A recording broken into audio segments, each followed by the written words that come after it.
Hey everybody, welcome back to the channel. My name is Ryan. Today, pretty pumped because I get to cover a brand new whiskey. This is coming out of one of my favorite craft distilleries. I was actually just there this weekend. I showed up there 7:30 in the morning. It was snowing. It was freezing cold. I looked like the Stay Puft Marshmallow Man because I knew as a Michigan resident it was going to be chilly. But this is New Holland. They're famous for their Dragon's Milk Origin distillate, and it's really starting to catch on. People outside of the state of Michigan are like, I gotta have that. If you haven't tried it yet, you've got to. So much so that it's like winning blinds. In fact, this brand new bottle from them, the Walleye Run, is a malted rye. That's what we're going to be covering today, and I can't wait to dive into it with you.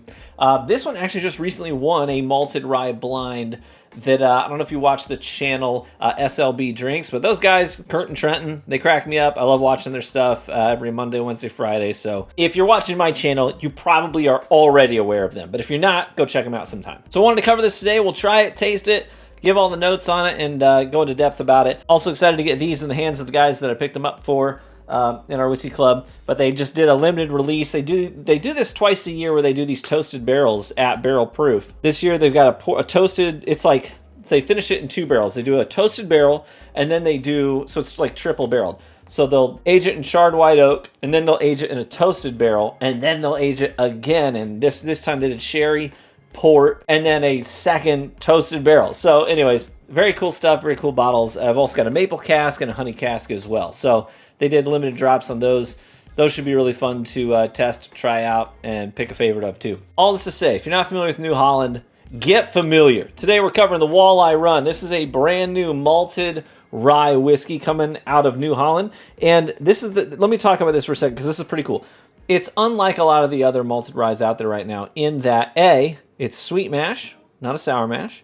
B, it is pot stilled, not column stilled. It is not sourced. It is distilled right there in-house by New Holland, and it is aged 7 years. Okay, so sweet mash, pot still, 7-year-old malted rye whiskey. Now, what would you think? Let me just ask this. Well, pick a number in your head right now. What do you think a 7-year, all homemade malted rye whiskey would cost? I would probably guess $60, $70, maybe even $80 for a product like that, just given the stats. But this bottle is $50. That's it. And not to mention, unique bottling. Okay, this doesn't match their other stuff, their Origin Juice, which is known for having the dragon scales and stuff. Their bottling is incredible, by the way. But yeah, all new bottle design. Only $50 for this. That's crazy. So if it's good, it's kind of a no-brainer. But let's find out if it's good right now. Okay, here we go. I should also note the proof on this is 92 proof. And if this is good and we like it, they just started releasing a cigar blend of this malted rye as well. So malted rye cigar blend. So I'll have to cover that at some point too. I mean, I just get smacked in the face with honey and like a chewy molasses note. It's very sweet on the nose and rich. The nose itself makes me think actually of a rum more than anything else. It makes me think of a rum. But I'm also getting this chocolatey, almost like you would get off of a chocolate malted beer. You know what I mean? That sort of chocolatey, malty note. Or like Whoppers. You ever have Whoppers? They're like milk chocolate malt balls. I mean, that's what I'm getting on the nose of this. Candy sweetness, maltiness, and some milk chocolate. Now, the first time I ever had this, I was like, oh, it's okay. I will tell you that. But I think that there's a reason for that. I think it might be because it was at a bottle drop they did a couple months ago. But I was at a bottle drop they did. They released, the master distiller had hand-selected 2 single barrels that he was like really proud of. And they decided to do a private special release where they bottled up just those 2 barrels alone of the Origin Juice and released them as single barrel offerings at barrel strength. So showed up mega early. Same thing, I had a full thermos of coffee, and I had just downed an entire thermos of coffee when the doors opened at 9 a.m., and they weren't going to sell the bottles until 10. So you could come in, sit down, have breakfast. They had the bar open with a bunch of bottles they don't typically have stocked at the bar, just open there for some of their more dedicated patrons to enjoy. This was one of them because it was like brand new at the time. And so I tried just a 1 ounce pour of it, and I was like, it's okay. But I think the problem was that I had literally just finished a full thermos of coffee. And I think that may have thrown things off a bit. Also, I was kind of groggy. It had been a late night for me, and then I had to get up at like 6 to get out the door and get to the distillery on time. And I don't think I was getting this much sweetness on it the first time around. Now, since then, I have had another pour of it, and I was much more impressed. Well, let's get in on the palate, shall we? Cheers.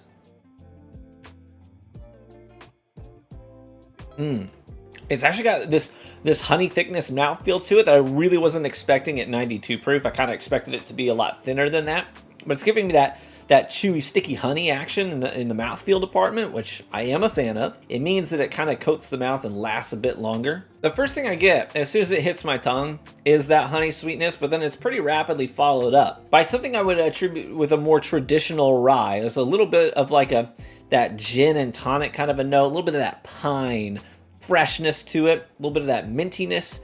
But then it quickly transitions out of that into the late palate and then on into the finish. That's where that milk chocolate and the malt ball comes back around, and we just kind of get to sit there with that candy sweetness and a little bit of American white oak just kind of peppered through there. On that follow-up sip, there's also this note of sweet tobacco that's kind of throughout the entire thing. It's subtle, but it's there. I gotta tell you, as far as malted ryes go, I'm not like the biggest malted rye fan, but this is pretty freaking good. Pretty freaking good. I think it's literally begging to be finished in like a sherry or a port, a wine cask of some kind. You could even go Cabernet with that, but it's begging for that fruity component that I think would take this and elevate it even further and make that a killer pour. If you could get a little bit of that jamminess in here, I think this would be one of the best malted ryes I've ever had. Well, so if we got to give this a score for my scale, I think here's where I'm going to land. I think this is, like I said, one of the better malted ryes I have personally tasted as somebody who's not like the biggest fan of that category just yet. You know, it's kind of starting to catch on now. So we're waiting for people to do it really well. And I think that so far the best one I've ever had has got to be New Riff's Sherry Finish Malted Rye. Is dynamite, right? Dynamite. One of my top bottles of the year. This, I think, is similar. It's begging for that jamminess, that fruity component, which I think would elevate it even further.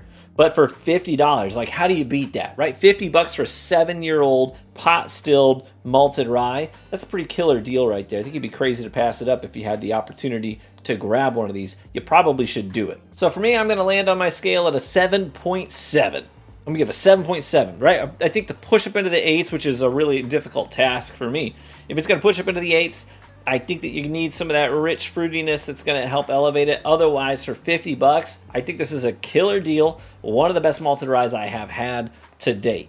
Try it. I highly recommend it. 7.7 is pushing the excellent tier for me.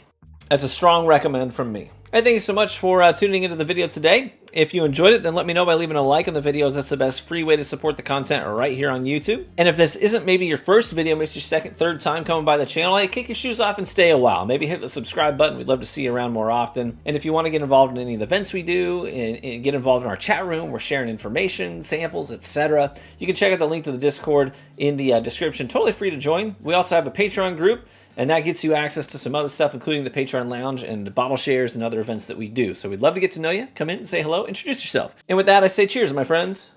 May you live richly and get better with age. And I hope to catch you in the next one. Bye-bye.